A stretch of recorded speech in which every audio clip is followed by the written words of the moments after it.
Je voulais qu'on parle également dans Europe Midi de ce coup de tonnerre dans le monde très discret, forcément, du renseignement. Le patron de la DRM, la direction du renseignement militaire, est remercié. Il n'est à ce poste pourtant que depuis 7 mois. Le général Éric Vidot va devoir quitter ses fonctions. Pourquoi ? Parce que ses services ont été jugés incompétents, il faut le dire, sur l'invasion russe en Ukraine. William Molinier avec nous. Bonjour William. Bonjour Romain. La France a des lacunes en termes de renseignement militaire ? Alors, le renseignement français a bien vu les grandes manœuvres russes à la frontière ukrainienne, les 150 000 soldats, les hôpitaux de campagne sur les lignes arrières, les mouvements des navires russes en mer d'Azov.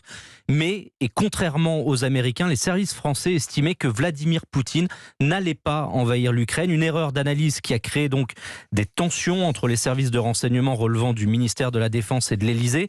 Le général Vidot en fait les frais, départ précipité donc seulement 7 mois après sa prise de poste. Il avait été l'ancien chef du bureau réservé de Jean-Yves Le Drian, alors ministre de la Défense entre 2012 et 2017, puis commandant des opérations spéciales de 2019 à 2021. Son successeur à la tête du renseignement militaire n'est pas encore connu. Un nom circule, le général Jacques de Montgros, ancien patron du 1er régiment de hussards parachutistes. Une chose est sûre, Romain, un jeu de chaises musicales à ce niveau-là, en pleine guerre en Ukraine, n'est pas un bon message envoyé aux pays alliés, surtout dans un conflit où on voit que le renseignement est un élément central et stratégique. William Molinier, merci beaucoup William. En clair, on a vu les 150 000 soldats qui se massaient autour de l'Ukraine, mais on n'avait pas d'informations sur les réelles intentions de Vladimir Poutine.